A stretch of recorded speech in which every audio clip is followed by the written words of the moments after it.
Oke, cek Pak Adam sudah bergabung. Hadir Pak Wen. Ya. Siap. Ya. Bangga Pak Adam. Baik. Terima kasih. Suara saya sudah jelas ya. Semua silakan diaktifkan kameranya. Kita mulai ya. Ini pesertanya 81 ya. Sekitar 80-an ya, Pak. Harusnya ada 90-an Pak Adam. Oh, ya udah. Nggak apa-apa. Kita mulai ini.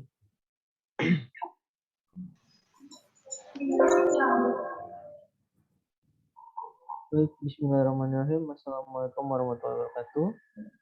Salam sejahtera untuk kita semua.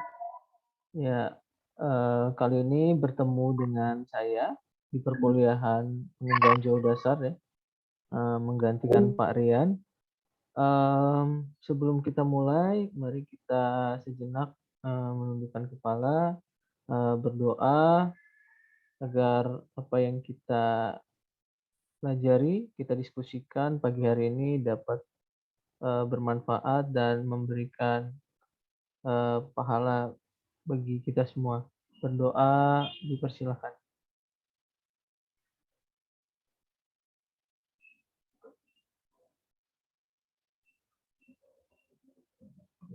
Berdoa selesai.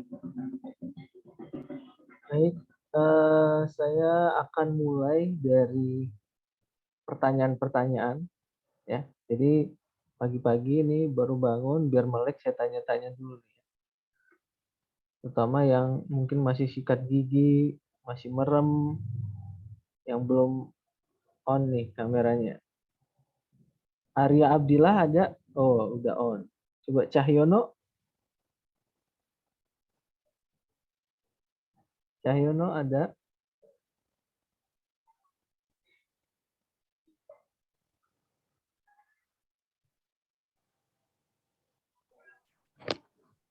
Hadir, Pak. Udah bangun? Baru bangun? Udah, Pak. Udah cuci muka? Belum? Pak. Hah? Udah?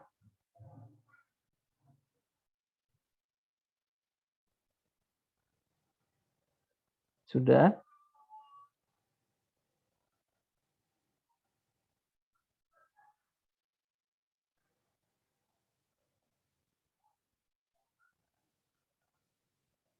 Gimana Cahyono? Udah siap kuliah? Udah, Pak. Oke, saya tanya ya. Di pertemuan pertama membahas apa? Cahyono masih ingat nggak?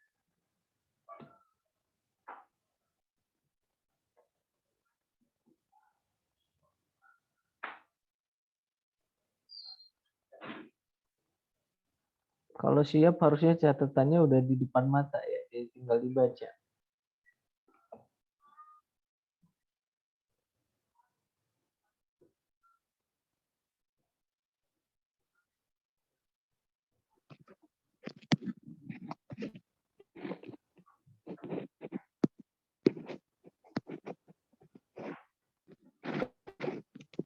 Gimana Cahyono?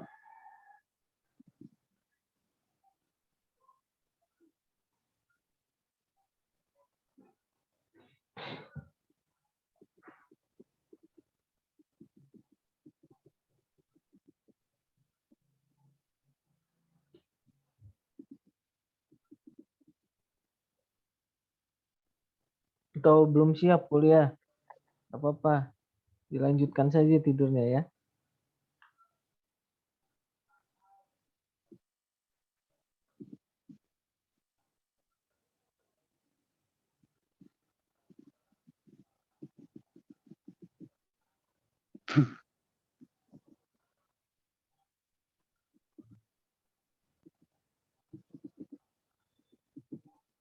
Halo Cahyono. Iya, Pak. Iya, bagaimana pertemuan pertama? Apa yang dibahas di kuliah? Seni dan ilmu penginderaan jauh, Pak. Apa itu seni dan ilmu penginderaan jauh? Maksudnya? Seni dan ilmu untuk mendapatkan informasi tentang objek area atau fenomena melalui analisa terhadap data yang diperoleh dengan menggunakan alat tanpa kontak langsung dengan objek, Pak. Definisi penginderaan jauh. Iya, Pak. Seni dan ilmu aja. Sains juga, Pak.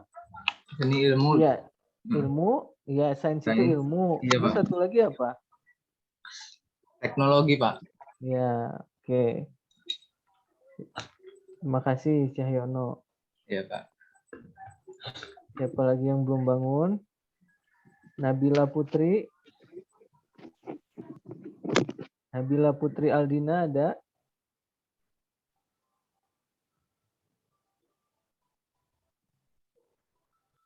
Apa gara-gara lagunya Pak Ulin ini jadi tadi wah asik. Lanjut. Yang penting udah masuk ke room ya. Nah, terus tidur lagi. Nabila ada? Oke, nggak ada ya.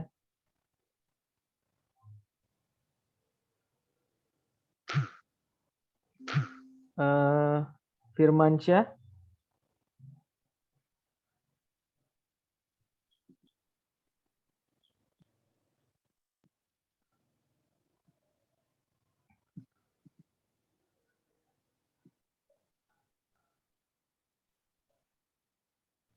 Firman sudah siap kuliah ya?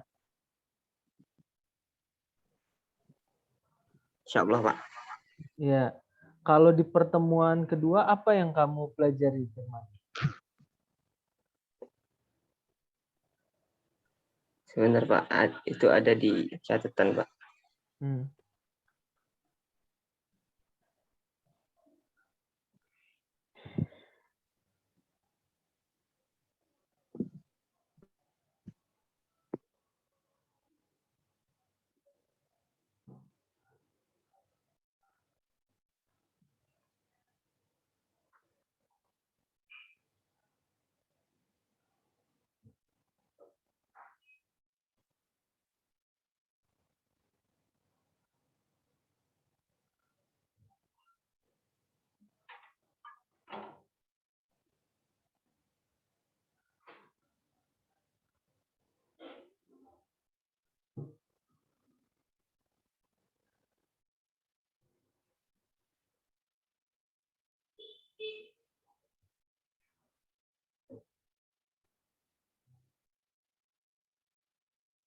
Ada?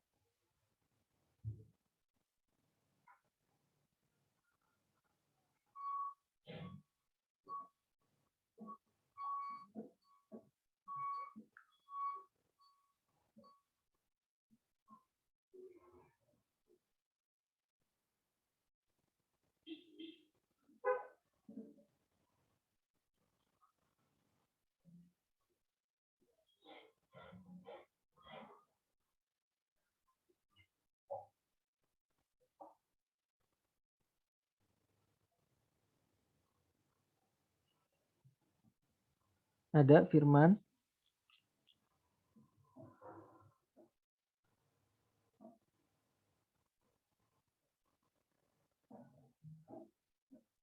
Mana tadi? Sebentar, Pak. Sedikit acak-acakan ini. Jadi kamu kesulitan membaca catatan sendiri ya? Iya, Pak. Benar, Pak.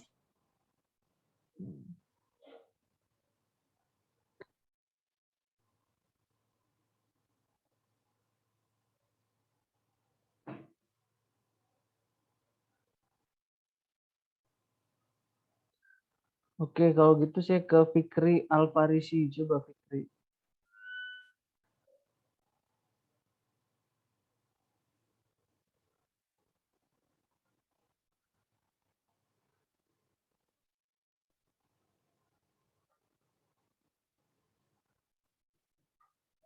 Fikri, ada? Ada, Pak. Ya. Apa yang dipelajari di pertemuan kedua?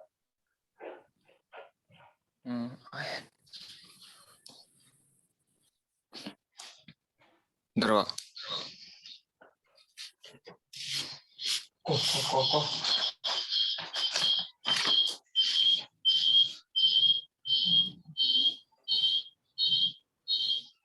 ada sejarah-sejarah Indraja gitu, Pak. Lalu Terus ada tipe-tipe Indraja, apa aja tipe-tipenya? ada sumber, ada spektra radian, dan spektrum elektromagnetik, Pak. Apa itu tipe-tipe apa itu?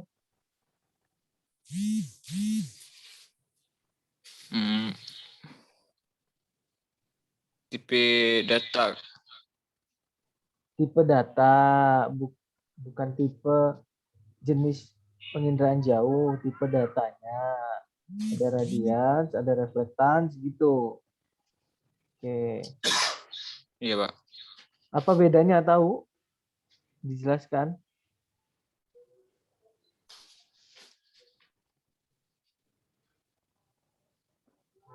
Oh, bedanya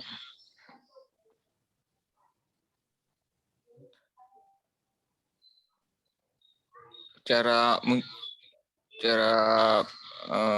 mendapatkan datanya gitu, Pak. Oke, itu dasar ya.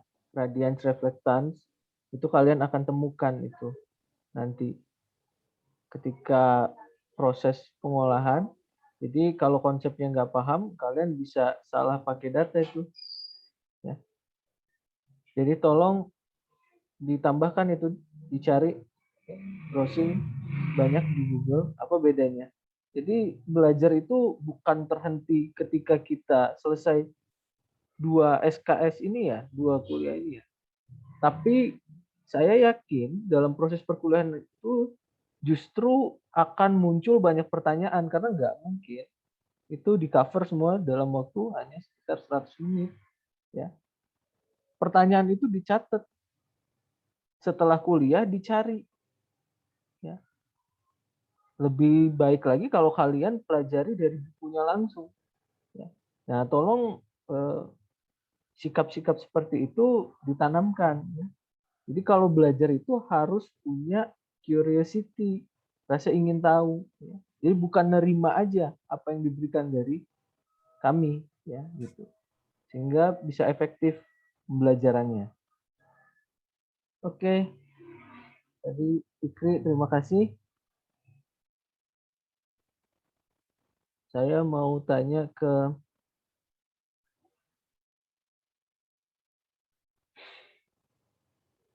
Tamara. Tamara Agustina. Hadir, Pak. Kalau di pertemuan ketiga apa yang dipelajari?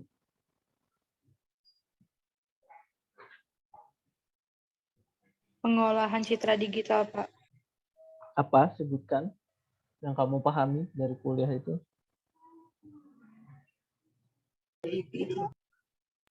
Yang ada tentang urutan pixel gitu, Pak. Yang ada BSI, BIL, sama BIP, Pak. Apa itu? BSQ, BIL, BIP.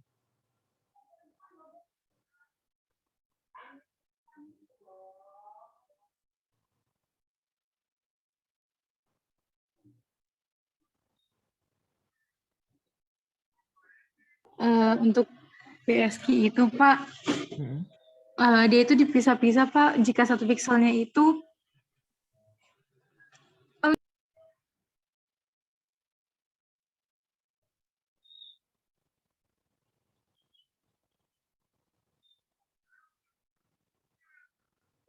kalau untuk yang BSI itu yang disusun per ini, Pak, per satu angkanya. Pertanyaan saya sederhana, Tamara. Iya, Pak. Gimana, Pak? Saya nggak tanya konsepnya bagaimana. Apa BSQ itu apa? Jadi BSI itu pengurutan buat susunan-susunan pixel gitu, Pak, yang saya pahami kemarin, Pak. Format, gitu ya. Iya, format, Pak. Nah, itu ya, bagaimana bisa kalian bicara sesuatu tapi kalian nggak paham definisinya. Kalau itu tidak diberikan, tolong itu dicari ya. Nah, ini saya coba evaluasi sedikit nih. eh, proses pembelajaran atau perkuliahan kalian. Karena di 2 SKS itu ada pembelajaran mandirinya, ya. Jadi kalian udah tahu 2 SKS 100 sekitar 2 jam pembelajaran tatap muka, 2 jam mandiri dan 2 jam terarah, ya. Nah, mandirinya itu digunakan untuk melengkapi apa yang kalian tanyakan di kuliah. Oke. Kalau terakhir nih,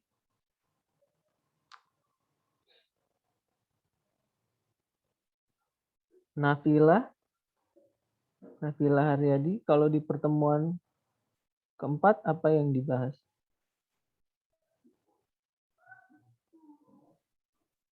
Kalau yang di pertemuan 4 itu ngebahas tentang kesalahan atau noise.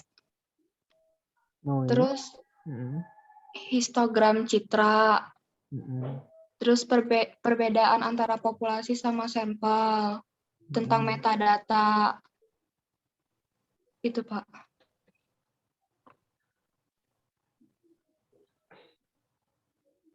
Oke. Jadi statistik ya? Iya. Oke, baik. Terima kasih. Oke, saya memberikan sedikit saja ilustrasi bagaimana apa yang diberikan di 2 jam itu sangat kurang rasanya. Begitupun yang akan saya berikan pada pagi hari ini akan banyak kekurangannya. Maka mohon nanti setelah selesai perkuliahan, sambil kuliah itu dicatat, ini apa, itu apa, ini apa, ini maksudnya apa. Setelah kuliah, gunakan 2 jam untuk menjawab pertanyaan-pertanyaan yang muncul ketika kuliah. Ya. Nah, itu dilakukan aja kalian sudah satu langkah lebih baik dibandingkan hanya rutin kuliah 2 jam lalu ditinggalkan. Nah, seperti itu. Jadi pada pertemuan kali ini saya izin share screen. Kita akan membahas tentang konsep warna, data multispektral, dan hyperspektral. Ini sebetulnya nggak akan terlalu sulit, ya. Tapi mungkin harus sedikit difokuskan karena kita belajar di sini bukan hanya aspek tadi sains dan teknologinya, tapi kita masuk ke dimensi seni, ya. Di pertemuan pertama penginderaan jauh, sains, teknologi, dan seni. Maka di sini ketika kita bicara warna, kita akan sedikit belajar mengenai seni dalam penginderaan jauh. Nah, gambar ini sudah bisa dilihat? Sudah, Pak. Oke. Saya coba tanya lagi, Ikhwah Al-Husni, ya. Hadir, Pak. Yang melengkung ini tahu ya namanya apa? Pelangi. Iya, pelangi. Nah, menurut kamu bagaimana bisa kita melihat pelangi?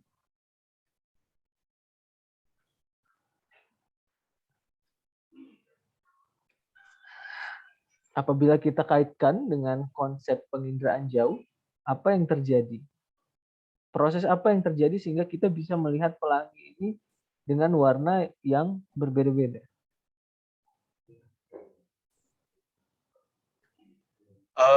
Ada gelombang apa ya, kayak spektrum gitu, Pak. Spektrum apa? Elektromagnetik. Gelombang elektromagnetik, ya. Betul, gelombang elektromagnetik. Gelombang elektromagnetik itu kan panjang, ya. Iya, Pak. Oke, nanti kita masuk ke sana. Apa yang terjadi gelombang elektromagnetik itu? Sepemahaman saya Pak, kalau saya bandingkan dengan perbedaan antara pagi dan saya ini umpamakan sama pagi sama sore Pak ya. Kalau sore itu kan gelombang cahayanya itu lebih panjang Pak ya, karena dia warnanya orange merah gitu Pak ya. Kalau yang kayak warna biru di siang hari atau pagi hari itu gelombang cahayanya lebih pendek gitu Pak. Berarti yang kita lihat, kalau kita melihat warna yang berbeda-beda adalah artinya mata kita sedang apa? Mata kita ini berperan sebagai sensor ya. Jadi ini analogi dari sistem penginderaan jauh. Maka yang dilakukan yang terjadi pada mata kita apa ketika kita melihat warna yang berbeda-beda? Seperti pelangi ini. Saya tanya ke Irbah Hanul, Irbah.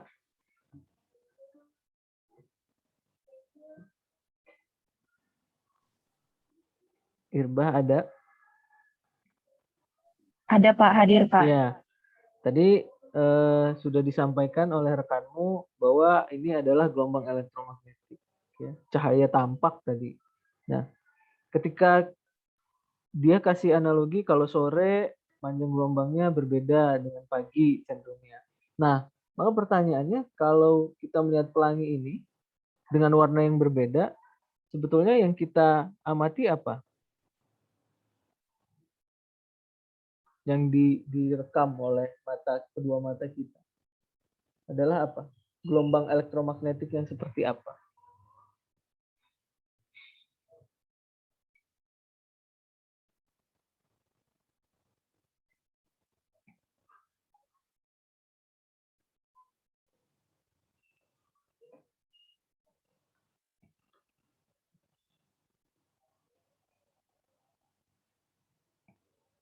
Bisa jawab, Irbah? Yang kita bisa lihat itu gelombang cahayanya Pak, atau gelombang tampak yang bisa kita lihat dengan mata kepala kita Pak. Iya. Cahaya tampak yang bisa dilihat, betul ya. Nah, ketika yang kita amati berbeda warnanya, itu artinya mata kita sedang merekam gelombang elektromagnetik dengan panjang gelombang yang berbeda-beda. Ya. Ada mungkin yang dominan di sini adalah biru, kuning, hijau, merah ya. Nah, itu orang bisa bilang adalah warna dasar. Nah, jadi warna itu tidak akan mungkin dapat diamati tanpa adanya cahaya, gelombang cahaya tampak. Nah, warna itu apa sih? Ya, warna itu sebetulnya ini. Ya, ini nanti dianalogi berkaitan dengan konsep penginderaan jauh. Warna itu adalah cahaya dari objek yang dilihat. Ya. Benda yang warna merah artinya dia memantulkan. Jadi tahu ya konsep gelombangnya. Jadi suatu gelombang elektromagnetik ketika mengenai objek ada yang dipantulkan, ada yang diserap, ada yang diteruskan. Yang kita lihat itu adalah yang dipantulkan oleh objek tersebut. Ya. Benda warnanya merah artinya dia memantulkan panjang gelombang merah. Nah, sebetulnya ya warna itu kalau kita bicara dari skala keabuan, dia itu rentangnya hanya dari hitam hingga putih seperti ini. Dan di dunia nyata ya, yang kita amati warna itu adalah gelombang itu sifatnya kontinu. Jadi ini nggak ada batasnya nih dari hitam sampai putih. Ya. Nah, tapi dalam sistem ya sensor penginderaan, nah gelombang kontinu ini nih harus kita potong-potong lalu kita simpan dalam digital number. Saya kira udah dijelaskan itu ya. Nah, nanti kemampuan penyimpanannya itu akan bergantung dengan apa? Resolusi apa kira-kira? Ada yang tahu nggak? Radiometrik ya, betul. Jadi kemampuannya kita mau simpan berapa jenis keabuan nih, tergantung resolusi radiometrik. Itu kalau 1 bit berarti cuma 2, hitam dan putih. 2 pangkat 1, 0, 1. Kalau nggak hitam, putih. Nah, yang mampu diindra oleh mata kita itu hanya spektrum cahaya tampak. Cahaya tampaknya pun terbatas. Nah, tapi kalian sudah tahu, saya rasa di pertemuan awal-awal bahwa dalam konteks penginderaan jauh, sistem sensor satelit, kita bisa menggunakan panjang gelombang lain, seperti panjang gelombang mikro untuk radar, microwave. Nah, ini kita gunakan. Tapi mata kita nggak mampu melihat panjang gelombang ini. Infrared juga sama. Nah, ini spektrum cahaya tampak. Saya kira udah sering dilihat. Tadi betul. Nih. Kalau merah itu berarti panjang gelombangnya lebih panjang dibandingkan biru. Ya. Tadi siapa yang bilang? Ikhwah ya? Iya. Dia merah itu lebih panjang dibandingkan biru. Kalau lebih panjang artinya frekuensinya lebih rendah. Makanya panjang gelombang merah ini energinya juga lebih rendah. Di sebelah sini setelah merah ini ada infrared. Nah, infrared ini juga banyak digunakan. Near infrared, terutama perbatasan antara merah dengan merah. Jadi kalau di citra satelit itu bukan hanya, kalau citra optis itu bukan hanya cahaya tampak saja, tapi juga ada near SWIR ya, short wave infrared. Mungkin kalian pernah dengar atau udah praktikum, udah praktikum, udah buka data katakanlah satelit Landsat, udah? Belum?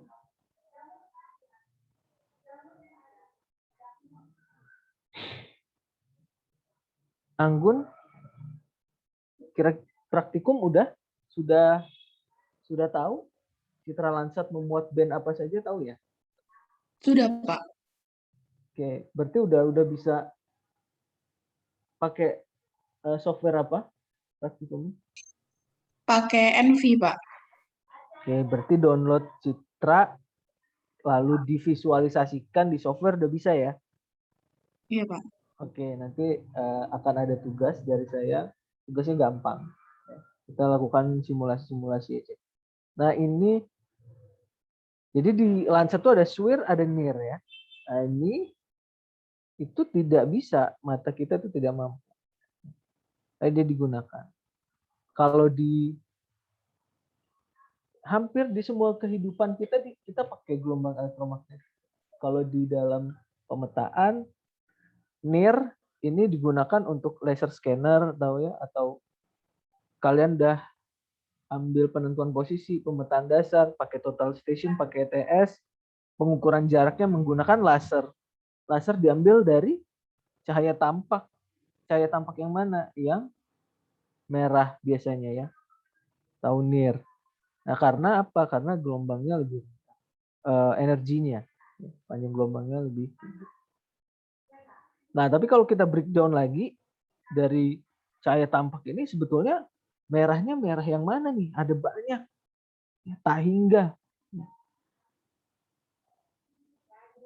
Jadi bukan cuman merah aja. Tadi saya bilang bahwa di dunia nyata panjang gelombang itu kontinu. Jadi sebetulnya jarak antara merah ke hijau ini tuh nggak tahu gitu ya seberapa panjang. Tapi kita punya keterbatasan tadi, resolusi radiometrik dalam menyimpan. Nah, ini adalah ilustrasi bagaimana warna itu gradasinya bisa sangat tinggi. Nah, ini kalian tahu Warna-warna ini kita peroleh dari sumber cahaya satu-satunya di bumi adalah cahaya matahari. Cahaya matahari memancarkan gelombang elektromagnetik ke bumi, dipantulkan, direkam oleh mata atau direkam oleh sensor. Nah, ini adalah sensitivitas dari mata. Bahwa mata kita relatif lebih sensitif. Ini dengan panjang gelombang biru. Biru, lalu ini hijau, ini adalah merah. Jadi makanya kalau kita melihat warna yang di perbatasan-perbatasan ini agak sulit. Karena memang mata kita punya keterbatasan itu.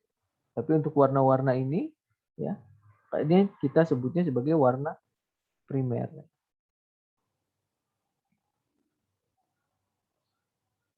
Nah, konsep warna itu sebetulnya sudah coba didesain Isaac Newton tahun 1700-an. Nah, dia coba membuat semacam diagram spektrum bagaimana warna itu dibagi-bagi dan saling berkaitan satu sama lainnya dalam bentuk lingkaran seperti ini ya. Ini ada hijau, ada biru. Nah, ini diilustrasikan dalam bentuk lingkaran dengan sudut tertentu. Goethe ini juga mencoba mendefinisikan, dia seorang artis, seniman, bukan ilmuwan. Nah, ini konsep warna, gradasi warna dalam bentuk lingkaran juga. Nah, tapi sebetulnya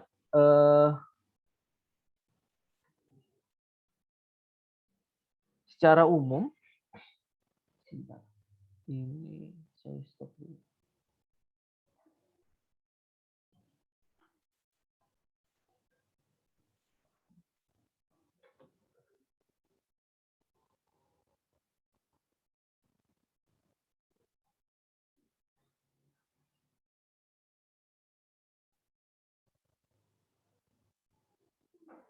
Ya, sebetulnya warna, sistem warna itu bisa dibagi menjadi 3. Mungkin teman-teman udah pada tahu ya.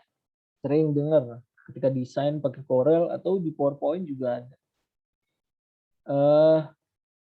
Bahwa ada pembagian warna itu kita sebutnya dengan sistem RGB. Ya, sebagaimana dipakai di penginderaan jauh juga ya. Red, green, blue warna primernya. Yang kedua ada yellow, magenta, cyan, ya, YMC. Atau CMY biasanya ya. CMY, cyan, magenta, yellow. Biasanya ditambah K, CMYK, black belakangnya ya. Karena ini nanti akan ada penjelasan apa bedanya. Ada ini juga intensity, hue, saturation, IH. Nah, secara umum dibagi menjadi 3 ya, semua. Atau trikromatisitas warna ya. Jadi dasarnya apa? Dasarnya ini tadi. Sensitivitas mata kita. Mata kita bisa membagi atau memisahkan dengan jelas ketiga warna primer. Nah, secara teori jenis warna itu ada yang sifatnya subtraktif, ada yang aditif. Atau aditif, ada yang subtraktif. Nah, subtraktif ini biasa disebut pigmen. Nah, ini mereka saling berkebalikan nih secara teori. Kalau subtraktif ini terkait bagaimana suatu cahaya itu diserap. Ya. Bukan dipantulkan. Jadi warna dasarnya itu bukan red, green, blue, tapi magenta, cyan, yellow. Tapi ketika masing-masing ini beririsan, maka sebetulnya dia membentuk 3 warna dasar ini. Nah, ketika magenta dengan yellow dia membentuk merah, magenta dengan cyan dia membentuk biru, cyan dengan yellow dia membentuk hijau. Ketika ini digabung bukan putih tapi hitam. Ya, ini kalau sistem subtraktif. Yang aditif yang biasa kita kenal dan yang kita terapkan di penginderaan jauh. Bagaimana cahaya itu dipantulkan, yaitu red, green, blue. Ketika beririsan dia menghasilkan CMY ini. Green dengan red menghasilkan yellow. Ini apa nih? Wah, saya agak susah nih warna-warna. Nah, pokoknya dia menghasilkan CMY. Nah, ini sifat-sifatnya bahwa hitam itu adalah warna yang menyerap cahaya paling tinggi. Makanya kalau kalian naik motor, jok kalian warna hitam, siang hari itu panasnya luar biasa itu. Kalau misalkan dicoba, ya, boleh iseng-iseng pakai termogan. Ada 2 benda, teksturnya sama, bahannya sama, warnanya beda. Yang paling ekstrim deh, hitam dan putih. Ya, coba dicari temperaturnya. Jadi kalau hitam itu paling tinggi menyerap cahaya dan putih itu paling tinggi memantulkan. Sebaliknya. Nah, kalau warna subtraktif ini ketika dicampur, ya, 3 ini menghasilkan hitam harusnya, ya, secara teori. Tapi di dunia nyata, jadi biasanya teori ini dipakai di dunia printing atau painting, menggunakan cat. Tapi ketika kalian punya 3 warna dasar ini digabung, itu hasilnya tidak sepenuhnya hitam, CMY ini. Ya. Tapi dia coklat tua, ya, coklat tua. Makanya ditambahkan dengan K, black. Jadi CMYK, ya, supaya bisa menghasilkan warna hitam. Nah, ini yang aditif teori. Hitam berarti tidak ada cahaya. Putih berarti semua cahaya masuk. Nah, ini yang kita gunakan teori. Semua warna digunakan untuk menciptakan warna putih. Digunakan untuk monitor, video, TV, pencahayaan. Nah, ini teori aditif.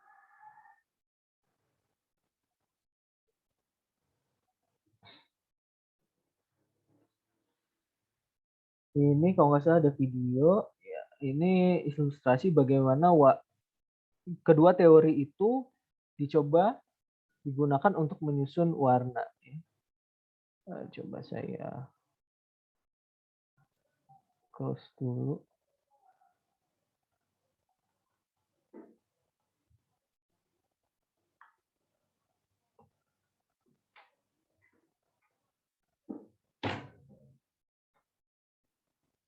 Hai pemain 1, siap hadapi tantangan ini? Masuk ya kalau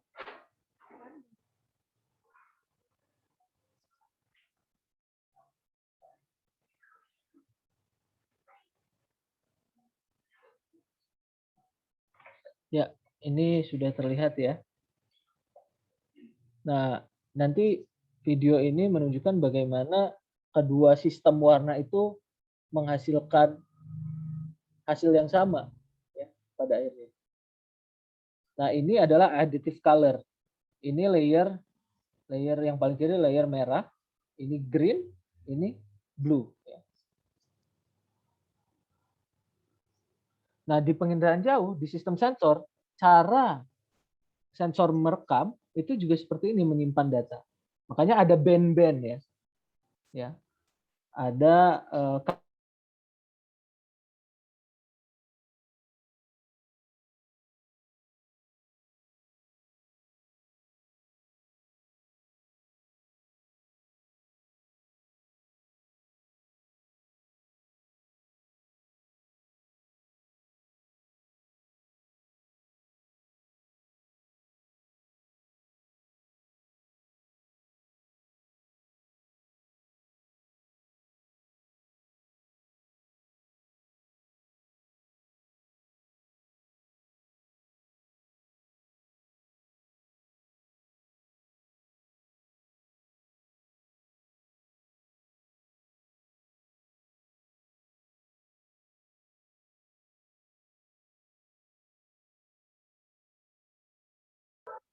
Pak Adam sepertinya lost connection ya.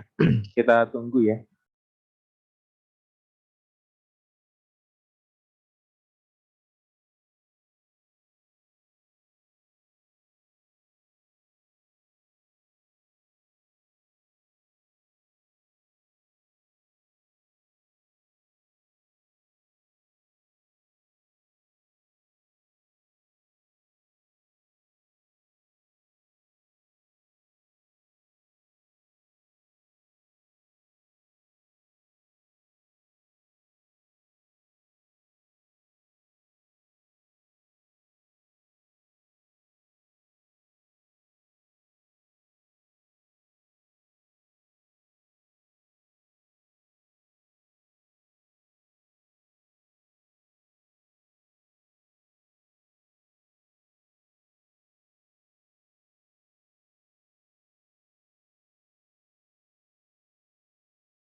Oke, ya maaf tadi tiba-tiba mati lampu sebentar ya.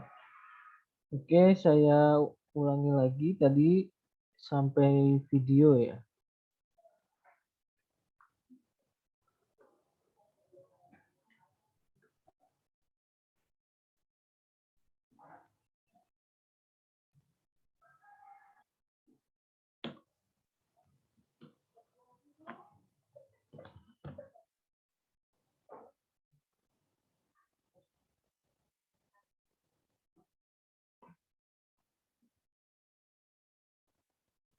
Oke, sudah terlihat ya? Ya tadi sampai sini ya. Iya, Pak. Iya, Oke. Pak. Yang warna merah diberi warna nilai 1, green 1, blue 1. Ini sistem pewarnaan aditif, sistem warna.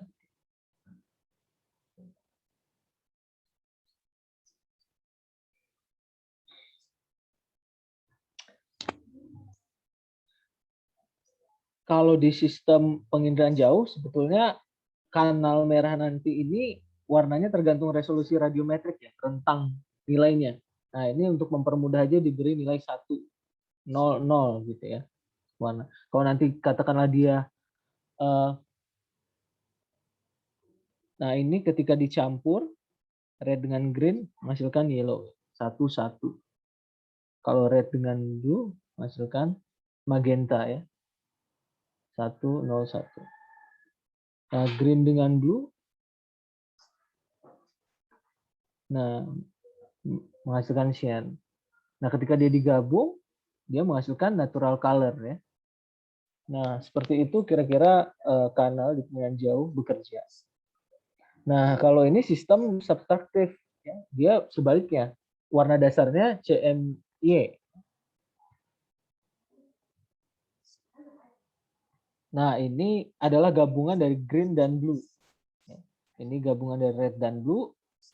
Yang ini red dan green. Ya. Cyan, magenta, yellow.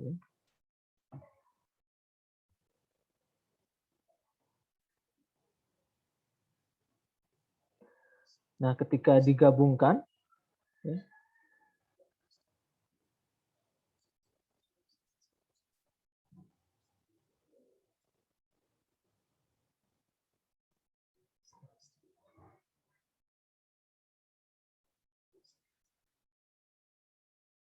ini menggunakan multiply. Dia pakai Adobe Photoshop ya.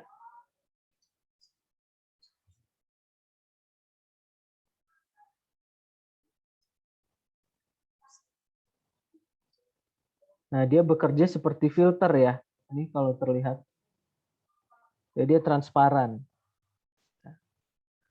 Nah, ketika digabungkan cyan dengan magenta dia menghasilkan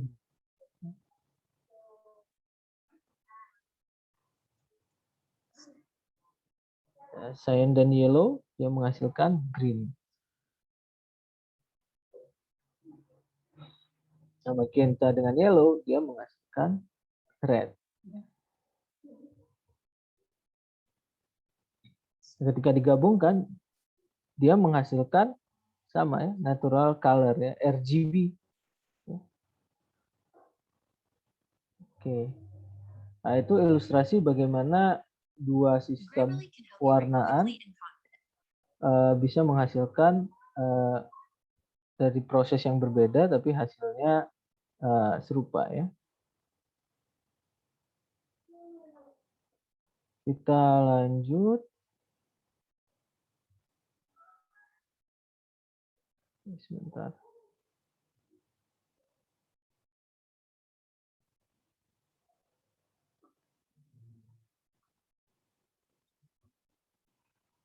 Nah, ini tadi ya. Ini tadi saya kira sudah bisa dipahami bagaimana warna-warna dasar RGB itu bisa dibentuk dari CMY, begitupun sebaliknya warna dasar subtraktif CMY itu bisa dibentuk dari warna dasar aditif RGB. Ya. Perlu diingat sekali lagi bahwa sistem kita digital image, processing, PC, TV itu menggunakan sistem RGB aditif ya. Nah, ini adalah lingkaran dari sebuah warna. Jadi ada teori bagaimana ketika warna itu, spektrum warna itu band melengkung, ya, dia akan membentuk sebuah katakanlah circle. Jadi memutar. Ya, warna itu sifatnya berputar. Jadi dia kembali ke gradasi warna sebelumnya. Nah, ini bagaimana yang berhubungan dengan teori yang disampaikan oleh Goethe dan Isaac tadi. Ada wheel of color. Nah, ini ketika warna divisualisasikan dengan indikator hue, saturation, dan value ya, atau IHF. Nah, ini kalau hue ini adalah derajat. Ya, sifatnya radial dari 0 sampai 360 derajat. Jadi ini adalah lingkaran warna. Kalau saturation ini dia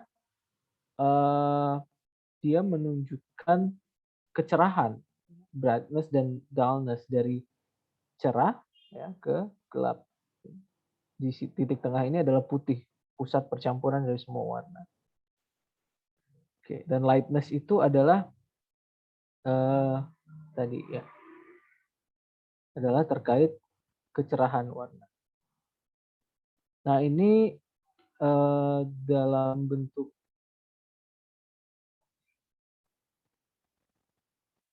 derajat ya, bahwa itu bisa dibagi 6 ya. Heksagon ya. Nah, ini di sini diilustrasikan bahwa dari sudut 0 gitu, ketika kita bagi 360 derajat jadi 60 derajat, maka kita bisa mendefinisikan masing-masing warna primer dari sistem pewarnaan RGB dan CMY itu di sudut-sudut tertentu. 0 derajat itu merah, seperti ini 120 derajat hijau, 240 derajat biru. Ya, itu warna primer. Warna sekunder itu 60 derajat itu yellow, 180 derajat cyan, dan 300 derajat itu hitam. Nah, kira ini juga sering kali ditemukan ya di software-software yang kita gunakan sehari-hari. Ini saturation. Nah, ini adalah kualitas bagaimana suatu warna itu secara individual itu ditampilkan dalam derajat keabuan harusnya. Nah, warna ini juga bisa divisualisasikan dalam bentuk kubus, ya, color cube. Nah, di sini bisa dilihat kalau kita buat semacam analoginya sistem koordinat 3 dimensi X, Y, Z, di mana X, Y, Z itu kita tukar dengan warna primer. Di sini, oh ini bahasa Jerman ya, rot, merah ya, rot. Ini yang di 00-nya, 000 ini hitam ya, smart, ini hitam, dan 111 ini yang paling tinggi itu vice ya. Nah, kalau di katakanlah sistem berapa 8 bit ya, maka 000 hitamnya tapi putihnya di 255. Di 255, 255, 255. Nah, green ini menjadi X-nya, 010, blau, biru ini menjadi Z-nya, 0,0. Seperti itu. Nah, seperti ini ya. Nah, ini sama. Jadi 000-nya hitam, 11 maksimumnya adalah putih. Nah, ini disebut achromatic line, derajat keabuan dari 0, 00 hingga 111. Nah, ini yang paling sering juga digunakan RGB cube ini. Namun juga ada sistem visualisasi yang lain. Nah, ini lebih kompleks ya. Nah, ketika menggunakan full saturation dan value. Nah, ini kalau yang ini dikembangkan dari sudut pandang artistik. Nah, dia bentuknya menyerupai diamond. Seperti ini, di mana hitam itu berada di titik paling bawah, nah, putih itu di paling atas.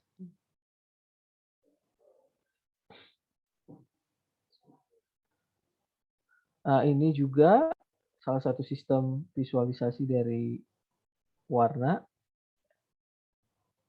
Ini menggunakan hue, saturation, dan intensity.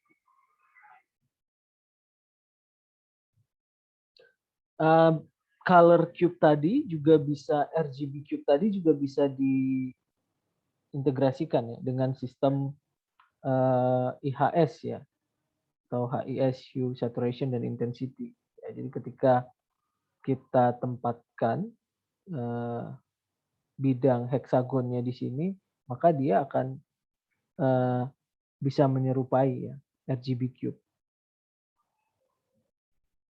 Nah, ini hanya ilustrasi saja bagaimana sistem pewarnaan itu, sistem penyimpanan warna, pendefinisian warna itu sangat bervariasi dan kompleks ya, karena kembali ke sifatnya tadi, bahwa gelombang elektromagnetik itu di dunia nyata bersifat kontinu, maka sebetulnya dimensi dari warna ini kalau kita mau rumuskan itu akan sangat sulit kalau kita ingin menghasilkan penyimpanan warna, visualisasi dari penyimpanan warna yang benar-benar menyerupai realnya.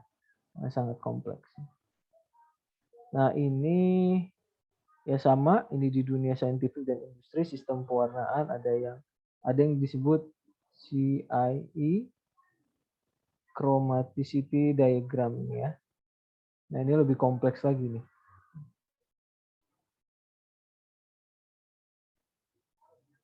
Ini juga sama, sistem XYZ itu model 3 dimensi. Oke, lalu selanjutnya ini ruang warna. Nah, ini sama ya, sama. Jadi bagaimana warna-warna ini dicoba divisualisasikan dalam bentuk ruang warna disebutnya ya, color space. Jadi visualisasinya itu bisa berbentuk kubus, bisa berbentuk diamond, ya, atau kristal seperti ini, ruang-ruang ini. Nah, ini kita masuk ke penginderaan jauhnya. Ini bagaimana setiap kanal di penginderaan jauh itu menyimpan satu jenis panjang gelombang, ya, atau satu jenis warna. Merah, hijau, biru dengan nilai berbeda-beda itu disimpan pada kanal yang berbeda. Hasil pikselnya adalah percampuran dari ketiga ini. Nah, ini citra asli, ya, natural color ketika sudah digabung. Tapi ketika kita breakdown, kalian mungkin ketika praktikum coba visualisasikan dipanggil band 2, band merahnya saja misalkan. Ya, hasilnya kira-kira seperti ini. Atau masih berbentuk derajat keabuan ya, jadi nggak ada merah-merahnya. Pokoknya dari 0 itu hitam sampai putih ya. Jadi visualisasinya masih derajat keabuan. Nah, ini komponennya ketika di breakdown jauh dan gitu. Nah, harus dipahami juga, saya rasa ini sudah disampaikan bagaimana warna itu dalam sistem kita itu panjang gelombang atau gelombang elektromagnetik yang bersifat kontinu itu kita diskretkan, ya. Jadi kita potong-potong, mana ya tadi? Kita potong-potong ini ya, derajat keabuan yang sifatnya kontinu ini kita potong-potong, lalu kita simpan dalam bentuk angka digital number. Saya kira itu kalian udah paham. Nah, maka citra itu sebetulnya adalah kumpulan dari angka yang menyimpan angka yang merepresentasikan dari kecerahan, ya, atau gelombang elektromagnetik yang direkam oleh sensor. Nah, ini bisa direpresentasikan dalam bentuk nilai integer. Nah, ini yang di remote sensing. Ada juga yang persen 0 sampai 100%. Kalau di kita itu menggunakan bilangan integer, ini 0 sampai 255, contohnya 8 bit.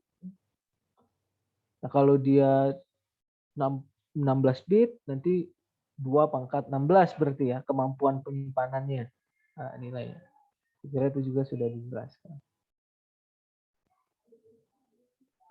Ini common hex value, ini sama ketika kalian pernah coding nih pasti, atau memilih warna di software juga kadangkala warna-warna itu disimpan itu dalam bentuk angka ya, seperti ini, dalam bentuk bilangan hex ini. Ini contohnya ketika warna merah dia menggunakan notasi FF 0000. Maka kalau hitam 0 semua, kalau putih FF ya, 6F seperti itu. Nah, ini cara sistematik, ini kita masuk ke dimensi seni yang lebih dalam ya. Sebetulnya ini saya kira ini akan sangat berguna juga buat mendukung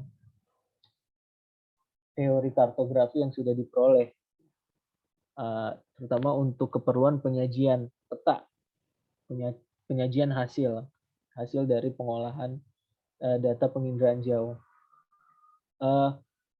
Cara menyajikan warna itu ada banyak macamnya secara dari aspek artistik ya. Ada monokromatik, complementary, analogous, warm, cool. Nah, ini apa bedanya kita bisa lihat. Nah, ini contoh-contohnya berupa ini ya, berupa karya seni artis ya, yang terkenal. Nah ini saya juga baru tahu nih ya bagaimana suatu lukisan itu ternyata bisa dihasilkan dari satu jenis pemilihan warna ya. Nah ini disebut monokromatik, jadi dia ambil bagian sini saja gradasi warna ini ya, satu garis ini. Jadi warna yang ditampilkan pada lukisan ini itu diambil hanya dari garis yang ini saja.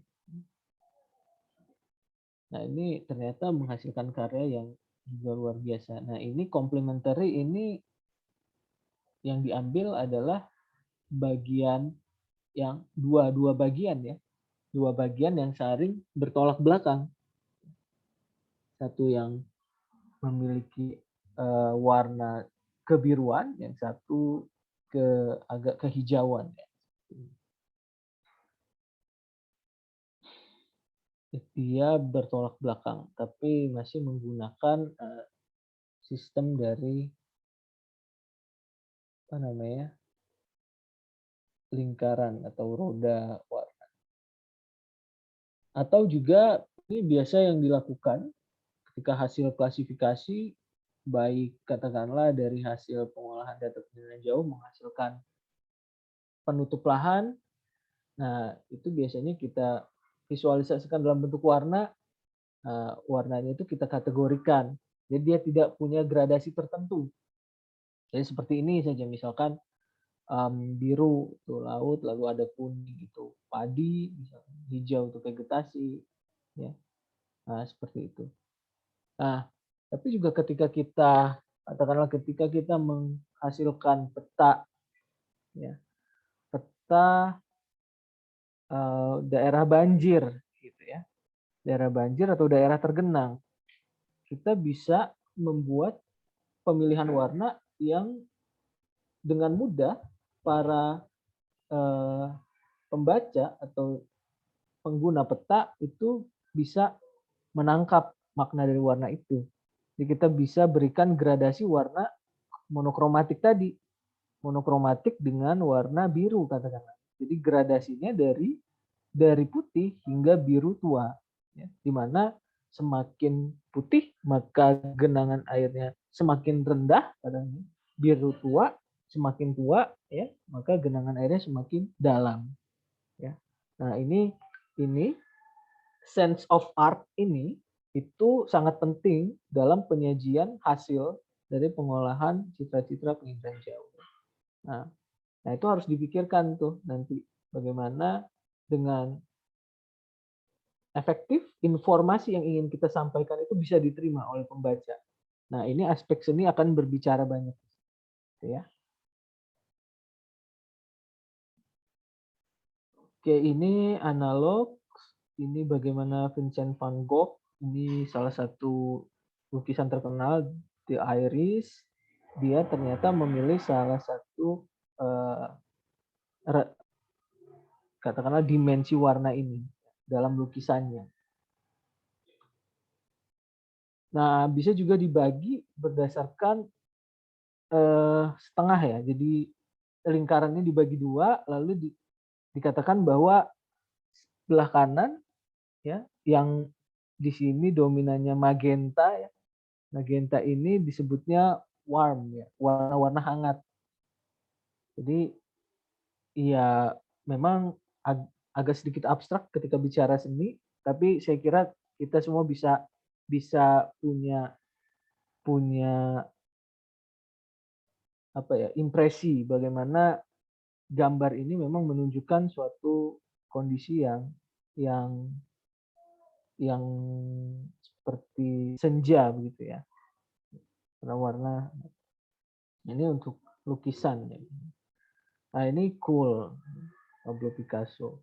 Nah, jadi kalau yang magenta cool, cyan ini magenta ini warna-warna hangat, dan yang cyan ini warna-warna dingin. Ada juga akromatik ya, black and white, dan chromatic grays. Jadi dia memilih hanya bagian garis lingkaran ini saja. Nah, cara pemilihan warna itu beda-beda tergantung perangkat lunaknya biasanya. Nah, ini biasa berdasarkan hue, saturation, value. Nah, ini ada yang menggunakan persentase. Ini juga menggunakan persentase, tapi sistemnya RGB. Ada yang ini CMYK. Nah ini yang di PowerPoint juga ada nih ya, di Photoshop.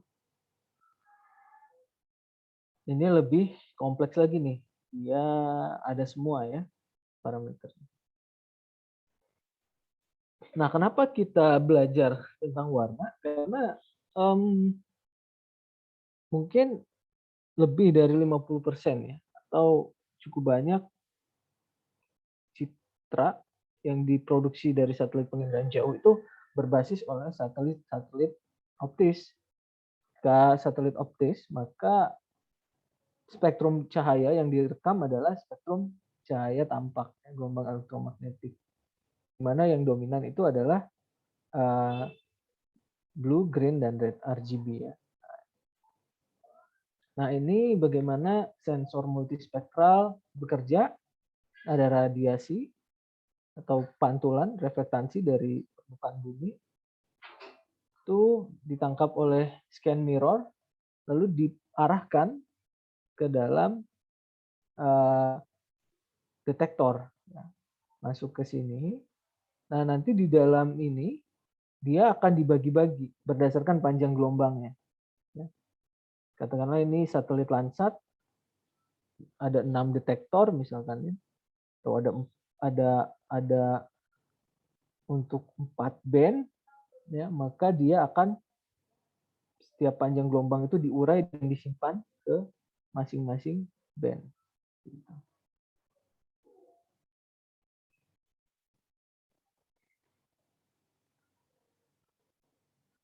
Nah, ini adalah ilustrasi bagaimana warna atau dari suatu citra yang disimpan dalam sistem penyimpanan itu divisualisasikan pada monitor ya. Ya, pada dasarnya sistemnya sama ya. Jadi masing-masing komponen warna itu disimpan secara mandiri lalu digabungkan. Nah, ini citra band 2, band 8, band 10. Itu ketika dikompositkan, dia menghasilkan satu jenis komposit warna. Nah, ketika kita ingin menghasilkan natural color, maka warna ini, green, blue, green, red ini kita gabungkan sehingga menghasilkan natural color. Ini juga saya rasa sudah dilakukan ya,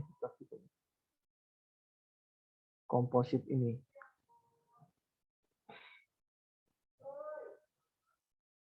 Nah, band komposit ini sebetulnya juga bisa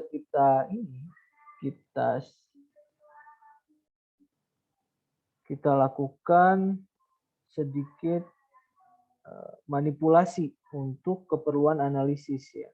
Jadi kalau 321 menghasilkan natural color komposit, nanti kita bisa bikin false color. Jadi kita gunakan band lain untuk visualisasi.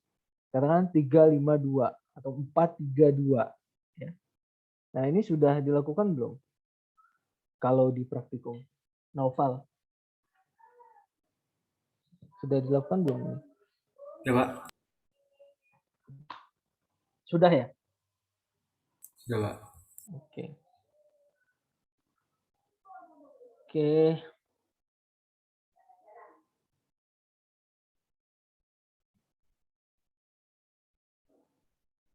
Ini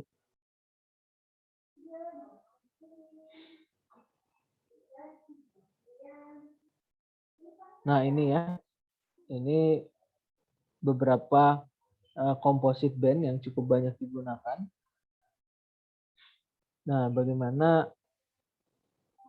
kombinasi band-band tadi dengan susunan kanal yang berbeda itu bisa menghasilkan visualisasi yang juga berbeda. Natural color ini false color composite untuk satelit Landsat thematic mapper.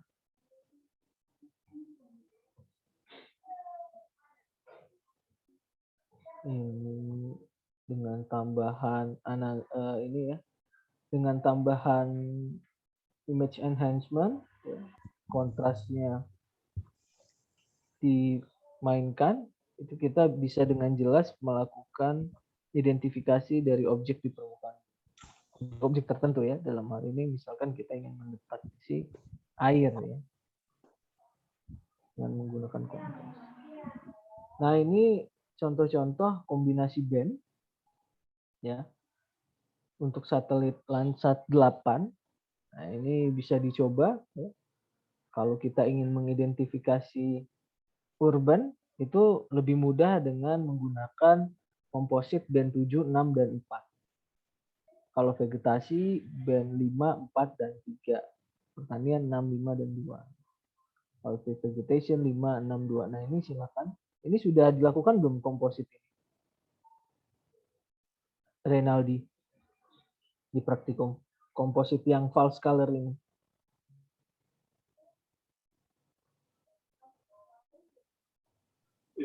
Belum, Pak. Belum ya? Oke, nanti silakan tugasnya dicoba aja satu ya. Kalian pilih bebas, boleh dari sini atau dari sumber lain. Karena komposit ini banyak sekali. Satelitnya boleh mau pakai Landsat, mau pakai Sentinel, bebas. Silakan dipilih. Coba bandingkan hasil komposit natural color dengan false color yang digunakan untuk mengidentifikasi objek-objek tertentu. Nah, coba dijelaskan di situ bagaimana, apakah betul dengan false color, katakanlah false color ini urban 764 ini kita jadi lebih mudah mengidentifikasi daerah perkotaan dibandingkan natural color. Ya. Apakah betul seperti itu? Dijelaskan. Nah, dianalisis juga bagaimana dengan efek objek-objek yang lainnya. Ya.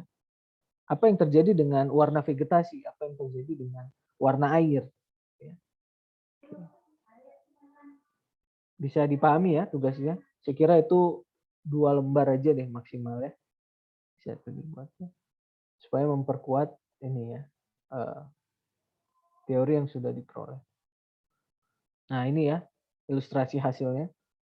Nah ini nanti silahkan dianalisis.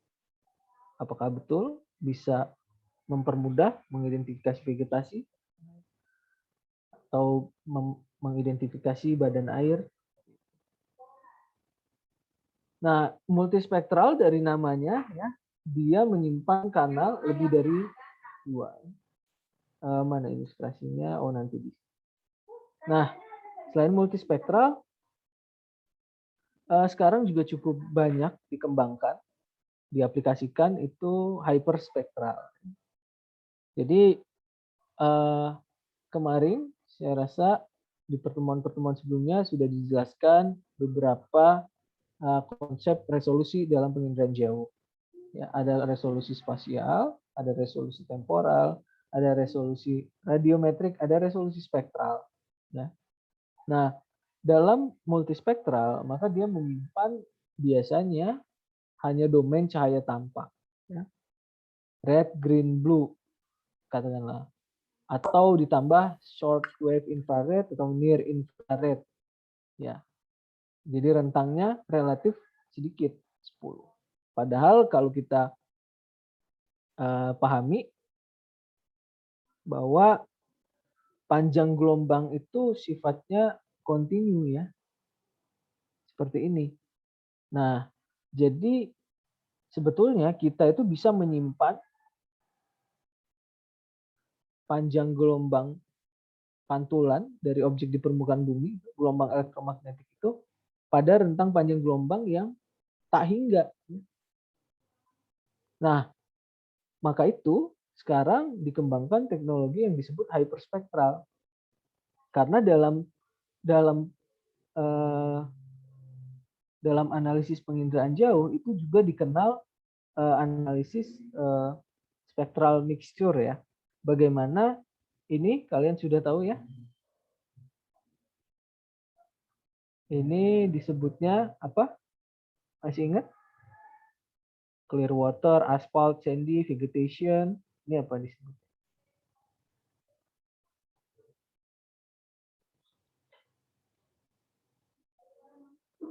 Histogram bukan, Pak?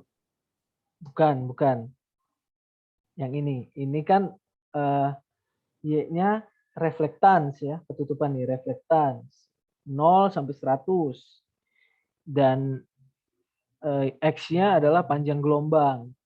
Nah, lalu ini ada grafik-grafik atau kurva-kurva ini, di mana kurva-kurva ini menunjukkan kurva dari objek yang ada di permukaan bumi. Nah, ketika data-data penginderaan jauh itu dengan nilai reflektansi band 1, band 2, band 3, itu kita plot, dia akan membentuk kurva ini. Tapi tidak akan sehalus ini. Ya, karena panjang gelombang kita, katakanlah band 1. Band 1 tuh hanya di sini. Berarti kita cuma punya sampel di titik ini. Gitu. Nah, ini disebut apa kalau yang ini? Grafik ini dulu. Sudah pernah lihat belum? Udah, Pak. Sudah. Oke, yang jawab sudah, apa disebutnya?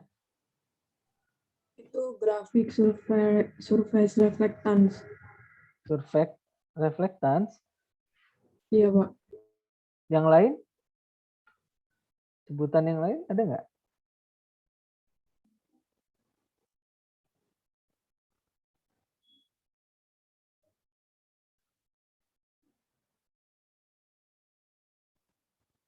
Harusnya sudah ya. Coba Calvin Adrian. Apa ini disebutnya grafik-grafik ini?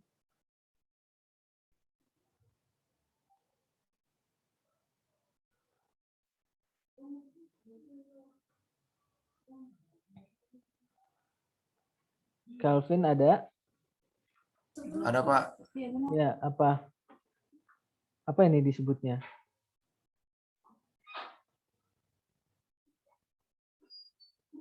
Tahu? Reflektan, Pak. Yang ini.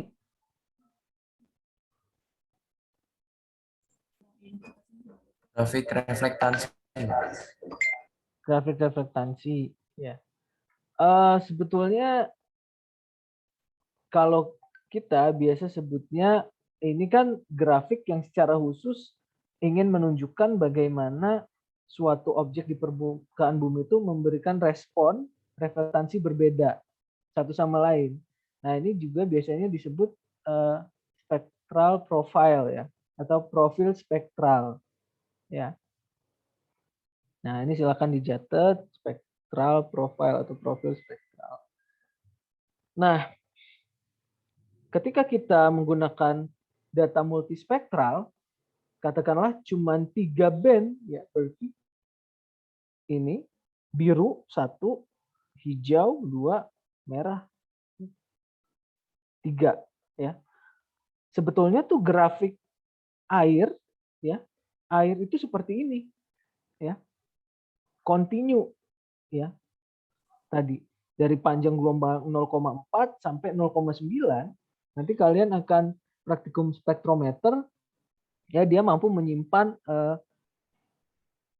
resolusi spektralnya sangat tinggi. Jadi dia bisa menyimpan begitu banyak panjang gelombang sehingga hasilnya bisa smooth seperti ini grafiknya. Nah, tapi kalau data multispektral penginderaan jauh, dia hanya menyimpan berarti silty water ini hanya di satu titik ini aja. Jadi band 1 hanya ada nilai di satu titik ini, band 2 di sini, band 3 di sini. Jadi garisnya relatif tidak smooth ya, patah-patah, hanya garis seperti ini. Mungkin kalau digambarkan ya. Jadi dia tidak akan smooth, jadi garis seperti ini. Ya. Nah, karena hanya ada 3 titik tuh ya. Nah, itu yang terjadi ketika menggunakan multispektral ya. Nah, sedangkan sebetulnya ini sangat potensial kalau kita lihat ya bagaimana kita bisa memisahkan kalau air yang jernih itu profilnya seperti ini. Kalau tanah itu seperti ini, semakin tinggi panjang gelombangnya, dia semakin meningkat. Kalau air semakin rendah, dia semakin menurun. Nah, ini kalau kita bisa memperoleh data dengan tingkat atau resolusi spektral setajam ini, grafiknya akan sangat smooth ya, sangat halus. Nah, ini vegetasi lebih rumit lagi ya. Vegetasi naik di hijau, tapi dia lebih tinggi di apa ini, near infrared ya. Ini merah. Maka itu kenapa NDVI menggunakan near infrared dan hijau.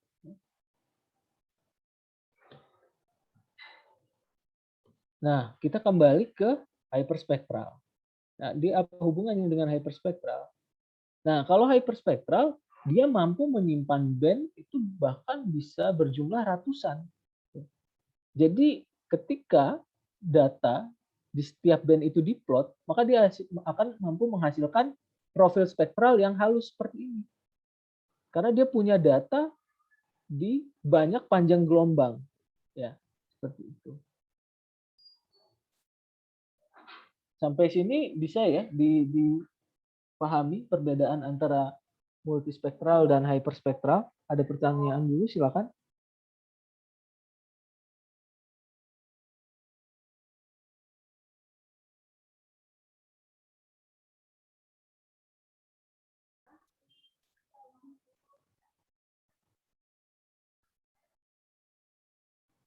Nah, ini adalah ilustrasi bagaimana ketika data multispektral dicoba diplot dengan data hyperspektral.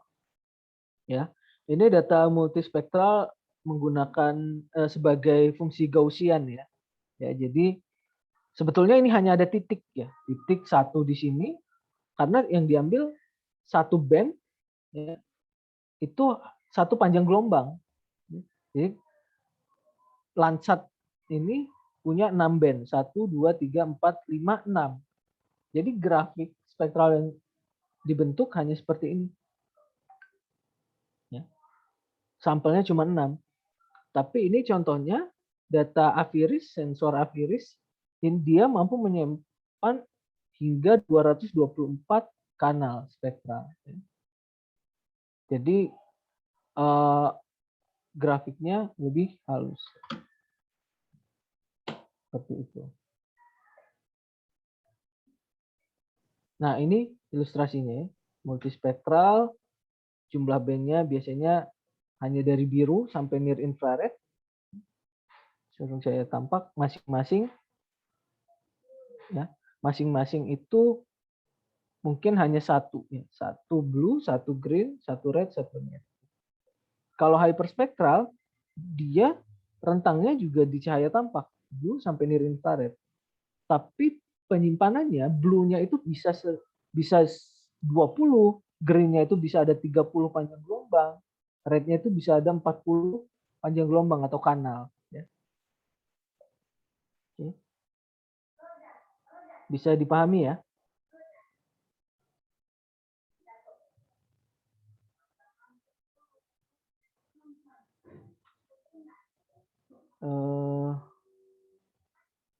Nah, ini adalah contoh-contoh ya satelit hyperspektral yang ada.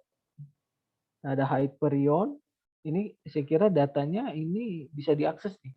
Silakan kalau mau coba download di USGS beberapa ada, tapi mungkin nggak ada yang di wilayah Indonesia ya.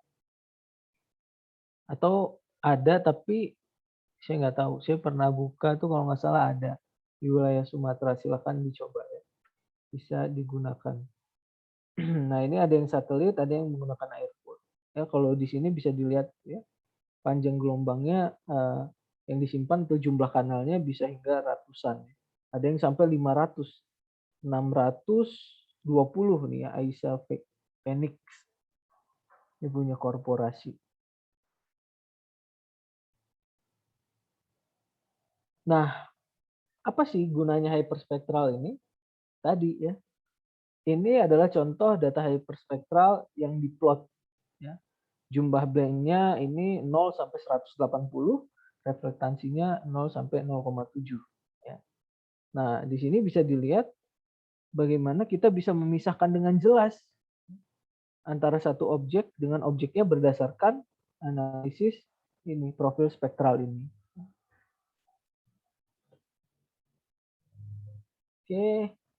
Nah, aplikasinya atau pemanfaatan dari multispektral dan hyperspektral ini umumnya banyak digunakan untuk ini ya, ekstraksi informasi tematik dalam memproduksi katakanlah informasi geospasial tematik. Contohnya adalah biasanya klasifikasi penutup lahan ya, itu menggunakan multispektral. Tapi kalau hyperspektral itu lebih detail lagi ya. Katakanlah kita sudah tahu kelas lahan tertentu hutan. Nah, kita ingin klasifikasi hutan jenis apa atau bahkan tanaman jenis apa, spesies jenis apa. Itu kita menggunakan hyperspektral karena dia mampu menyimpan kanal yang sangat banyak ya, atau resolusi spektralnya sangat tinggi. Nah, kalau pakai multispektral sulit ya, karena kanalnya hanya sedikit. Seperti itu. Oke, materinya saya kira itu saja. Silakan apabila ada yang ingin didiskusikan. Kita masih punya waktu 10 menit, sekitar 9 menit.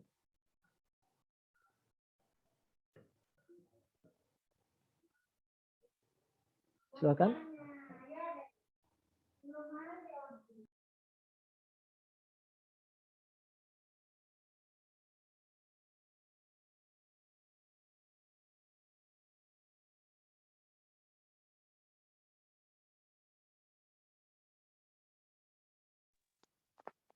Mas Adam. Halo, cek. Ya, ya Pak Mahadi. Untuk tugasnya tadi itu komposit, diapain tadi ya? Di ini aja Pak, Bandingkan ya? divisualisasikan lalu dianalisis saja. Ya. Oke, nah sekalian ini mungkin saya nambahin satu. Ya, silakan. Apa namanya, alasan penentuan band kompositnya. Jadi misalnya tadi kan untuk bangunan band berapa. Ada kombinasi 3 band kan. Nah, alasan kenapa 3 band itu yang digunakan untuk tujuan tertentu.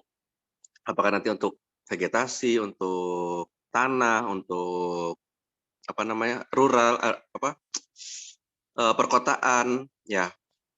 Untuk apa lagi ya misalnya ya. Ya untuk perairan gitu.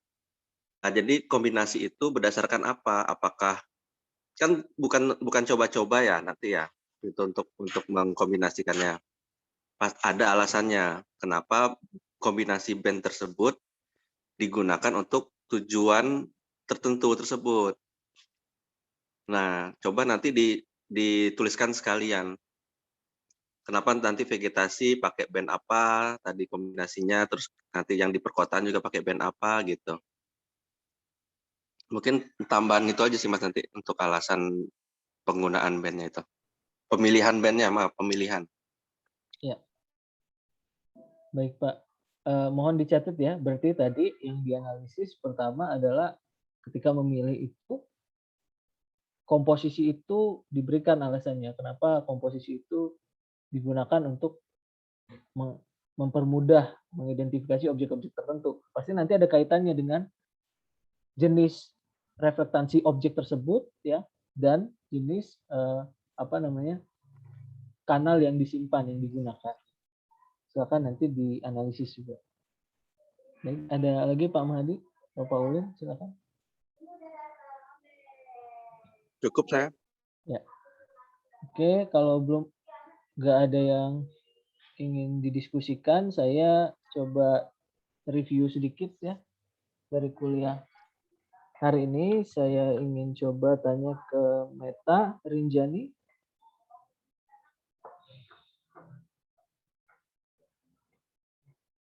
Meta Rinjani ada?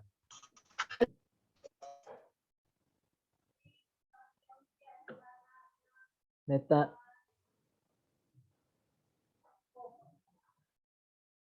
Halo.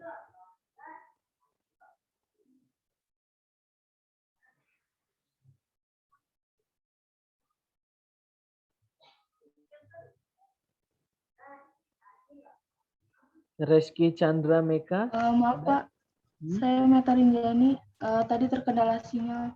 Oke. Ya, Meta, jelas ya suara saya ya.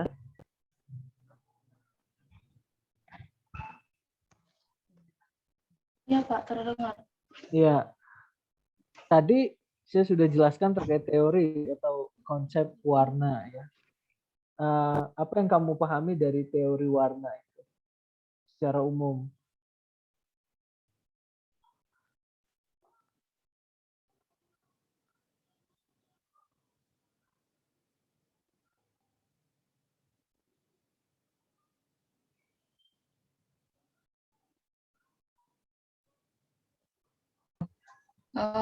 Tadi yang saya pahami tentang warna yang proses pembentukan pelangi gitu-gitu Pak, yang RGB dan lain-lain.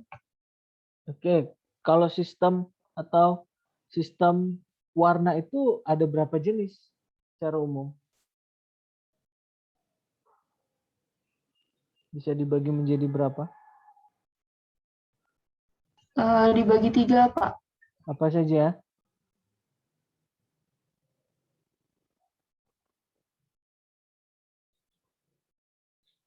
Oke, dibagi 3. Ada RGB Pak, terus RMC, YMC. Terus satu lagi tuh ada apa ya tadi Pak? Lupa. Intensity to saturation ya, IHS. Oke. Ya Pak. Yang kita gunakan di pengenalan jauh sistem yang mana? Teori yang mana? Untuk pengolahan citra digital. Yang RGB. Oke, baik. Terima kasih. Oke, satu lagi saya tanya. Muhammad Nasrullah, kamu ngantuk terus ini. Belum ngopi ya? Enggak, Pak. Kayaknya belum ngopi nih. Oke. Tadi yang terakhir saya jelaskan. Apa bedanya multispektral dengan hyperspektral?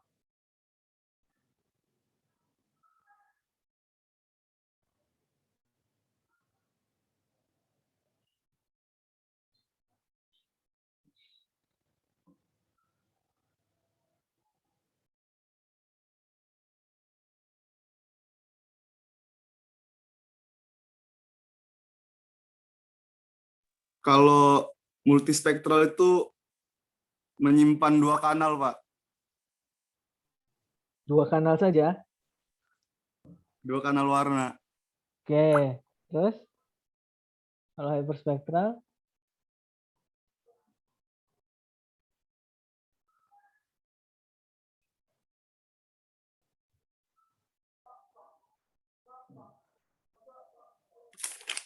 Hyperspektral itu resolusinya lebih tinggi, Pak. Resolusi apa? Wah, kan tuh saya benar nih. Kamu kurang ngopi nih. Kamu belum ngopi kan pagi ini? Belum, Pak. Iya. Anak pantai kayak kamu tuh nggak bisa kalau kuliah nggak ngopi. Nggak apa-apa ya. Kalau misalkan berat, diteguk aja kopi hitam 1 termos biar melek gitu ya. Iya, Pak. Oke. Jangan pakai gula ya. Oke. Ada yang bisa bantu? Siapa? Nasrullah, panggilannya apa nih Nasrullah ini? Arul, Pak. Arul, iya, sorry saya lupa. Arul. Ada yang bisa bantu Arul apa bedanya multispektral dan hyperspektral?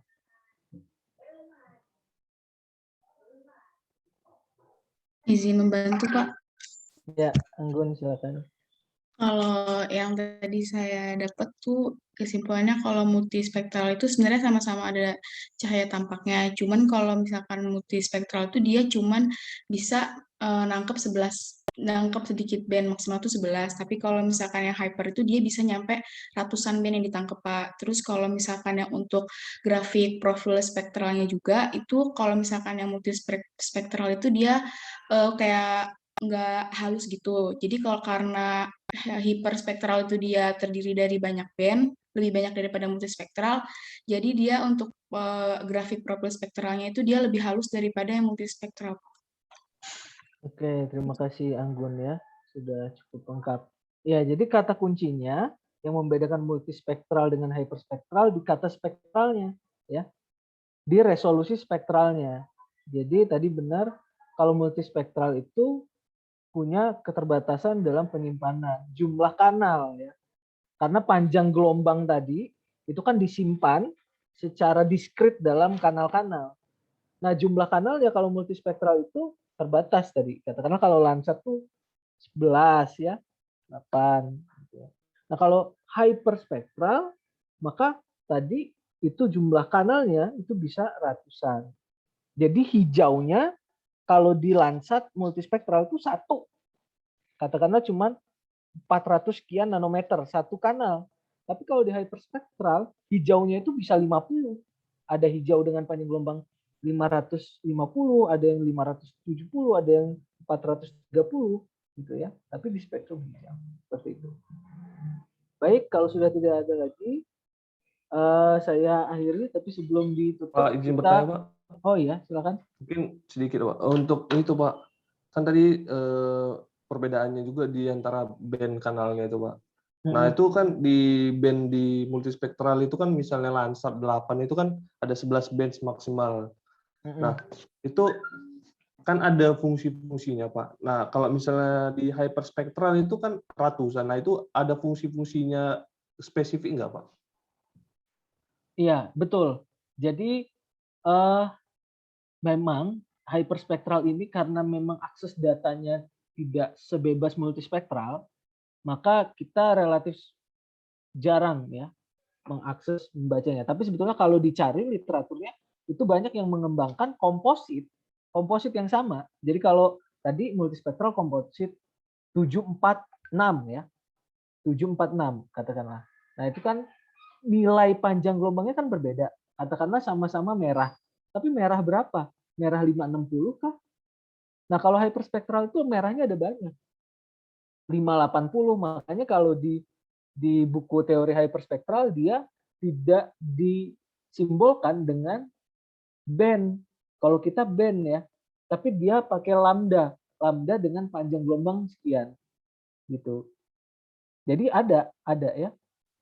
Hyperspektral itu sangat berguna untuk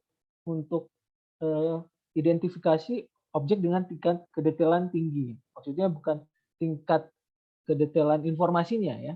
Jadi terkait spesies tumbuhan, spesies pohon, nah itu menggunakan hyperspektral. Ya. Itu. Seperti itu kan. Oke. Baik, Pak. Ada lagi? Silakan.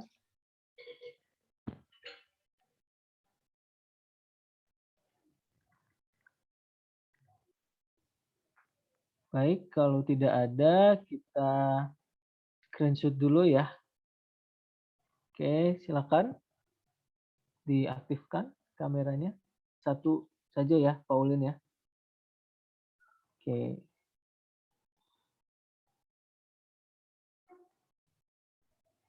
Baik, sudah. Terima kasih atas kehadirannya. Saya akhiri pertemuan kali ini. Assalamualaikum warahmatullahi wabarakatuh. Selamat. Waalaikumsalam. Terima kasih, Pak Adam. Terima kasih, Pak Adam. Assalamualaikum.